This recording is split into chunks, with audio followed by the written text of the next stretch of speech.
This whole saga started because my husband took my last name. A couple weeks ago he got his workplace to change it, and his co-workers found out. About half of them think this is the funniest thing ever and about half are deeply offended. Brenda is in the offended half, and has made that clear. He and I are in a group chat with his co-workers where we organize carpooling during the pandemic. It is very helpful to us, so we can't leave the chat. Since he changed his name, my husband and I have been dealing with a lot of dumb jokes in the chat, which we have been mostly ignoring. Yesterday Brenda, his co-worker and I got into a bit of a spat. I messaged the group asking if someone could take my husband home since I wouldn't be back from work until late and needed the car. One of his other co-workers agreed, and I thought that was that. Brenda messages the group saying, maybe if you spent less time at work and more time being a wife, your husband wouldn't come into work with dirty shirts. I took this as a bad joke initially. My husband is a rural mail carrier, so his shirts look like shirts worn by someone in 90-degree heat on dusty roads. I do wash them, but there's only so much to be done. I could make cleaning those shirts my full-time job and it wouldn't do much. Lol. Brenda, you won't be married very long if you keep trying to be the man in the relationship. I'd be embarrassed as a wife if I did so little for my husband. Well, I work more hours and pay the bills, so I think he can OxiClean his own shirts if it's so important. Brenda, maybe you should learn to take proper care of your husband or you'll find yourself divorced.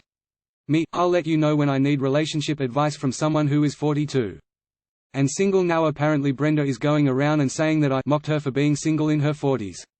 I don't care if someone is single in their 40s, but I think it's absolute bullshit that she can call me a bad wife but I can't point out she has no frame of reference. AITA Reddit? Edit. People keep asking why I need to help arrange rides in the first place. When my husband is out on deliveries he rarely has cell service, so if I find out late that I'm going to be home late I need to be able to reach his co-workers directly. Multiple spouses are in the chat for the same reasons. Edit 2. People are saying that I've hurt my husband's feelings by saying I pay the bills. After reading the exchange he sent me a text saying, sometimes I forget you're a hard little bitch who takes no prisoners. I'm so proud. Lol. He's fine. I asked him just now if my comment about the bills hurt him and he said, oh yeah, it's so hard having a hot wife who makes good money. Really tough. Pray for me. NTA. What the heck, Brenda? Mind your own single business. NTA. I don't even think I need to explain why. She brought this on herself. Obvious NTA. Brenda was the aggressor, and super condescending, and pretty sexist IMO, and you hit her back with a zinger. Now salty Brenda wants to play the victim. P.S. Am I the only one who thinks it's odd that you had to ask the husband's work group for a ride home for him and him not just asking himself?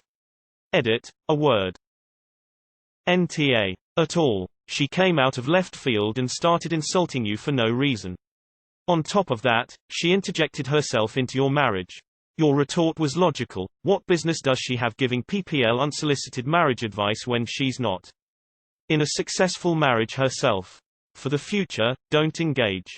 Simply say something like, your remarks are inappropriate. I will not lower myself and respond to such comments. Do not speak to me unless you have something relevant to carpooling to say.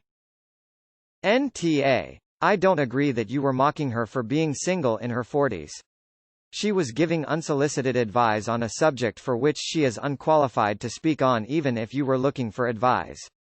Same as if you had tooth pain and your mechanic tried to tell you what to do about it. Or if you were having problems in the bedroom and a priest tried to advise you. You'd point out your wish to forego their advice for their lack of qualification, and it wouldn't necessarily be mocking them.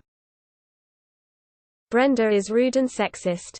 You are NTA, but I'm wondering about the group dynamic and how professional these people are with each other. Nice comeback from you, haha.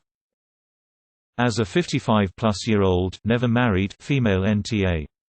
Her comments would have offense and inappropriate in the 1950s. Seems pretty much on course for 2020. Pandemic, killer hornets, hurricane in Iowa, mad tornado in Florida, returning to the societal roles of the 1820s, seems on course for the year. Doesn't mean we have to allow or accept it. NTA. NTA. I love how you responded. I can't for the life of me understand how any of his coworkers are offended over this, much less to the point they are attacking you. NTA. But be flattered. Brenda clearly has a crush on your husband. Also, his coworkers sound like they suck.